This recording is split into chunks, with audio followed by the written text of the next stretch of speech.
ईश्वर अच्छा ही करता है। अकबर बीरबल की कहानी। बीरबल एक ईमानदार तथा धर्मप्रिय व्यक्ति था। वह प्रतिदिन ईश्वर की आराधना बिना नागा किया करता था।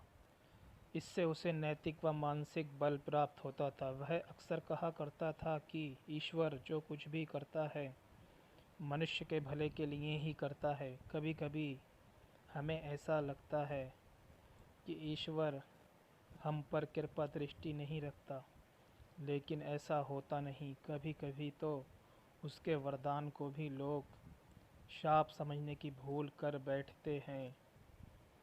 वह हमको थोड़ी पीड़ा इसलिए देता है ताकि बड़ी पीड़ा से बच सकें। एक दरबारी को बीरबल की ऐसी बातें पसंद न आती थीं।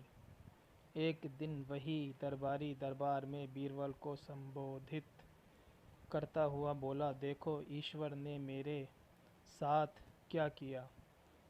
कल शाम को जब मैं जानवरों के लिए चारा काट रहा था तो अचानक मेरी छोटी उंगली कट गई। क्या अब भी तुम यही कहोगे कि ईश्वर ने मेरे लिए ये अच्छा काम किया है? कुछ देर चुप रहने के बाद बोला बीरबल, मेरा अब भी यही विश्वास है, क्योंकि ईश्वर जो कुछ भी करता है मनुष्य के भले के लिए ही करता है। सुनकर वह दरबारी नाराज़ हो गया कि मेरी तो उंगली कट गई और बीरबल को इसमें भी अच्छाई नज़र आ रही है।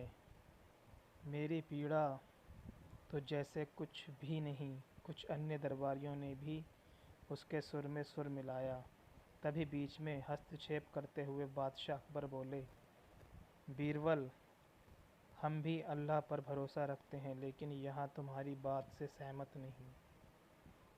इस दरबारी के मामले में ऐसी कोई बात नहीं दिखाई देती जिसके लिए उसकी तारीफ की जाए। बीरबल मुस्कुराता हुआ बोला, ठीक है जहाँपनाह, समय ही बताएगा। अब 3 महीने बीत चुके थे। वह दरबारी जिसकी उंगली कट गई थी घने जंगल में शिकार खेलने निकला हुआ था। एक हिरन का पीछा करते हुए वह भटककर आदिवासियों के हाथों में जा पड़ा। वह आदिवासी अपने देवता को प्रसन्न करने के लिए मानव बलि में विश्वास रखते थे।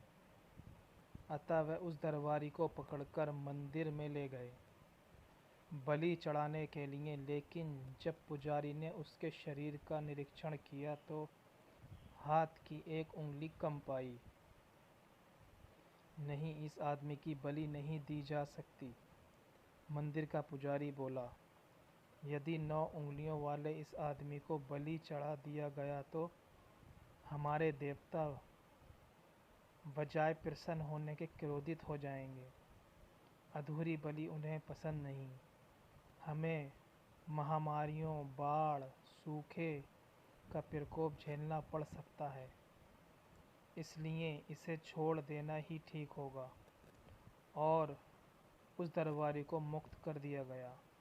अगले दिन वह दरबारी दरबार में बीरबल के पास आकर रोने लगा। तभी बादशाह भी दरबार में आ गए और उस दरबारी को बीरबल के सामने रोता देखकर हैरान रह गए। तुम्हें क्या हुआ? रो क्यों रहे हो? अकबर ने सवाल किया। जवाब में उस दरबारी ने अपनी आप बीती विस्तार से कह सुनाई। वह बोला, अब मुझे विश्वास हो गया है कि ईश्वर जो कुछ भी करता है मनुष्य के भले के लिए ही करता है। यदि मेरी उंगली न कटी होती तो निश्चिंत ही आदिवासी मेरी बलि चढ़ा देते। इसलिए मैं रो रहा हूँ, लेकिन ये आंसू खुशी के हैं। मैं खुश हूँ क्योंकि मैं जिंदा हूँ। बीरबल के ईश्वर पर विश्वास को संदेह की दृष्टि से देखना मेरी भूल थी। अकबर ने मंद मंद मुस्कुराते हुए दरबारियों की ओर देखा जो सिर झुकाए चुपचाप खड़े थे। अकबर को गर्व महसूस हो रहा था कि हाँ, बीरबल जैसा बुद्धिमान उसके दरबारियों में से एक है।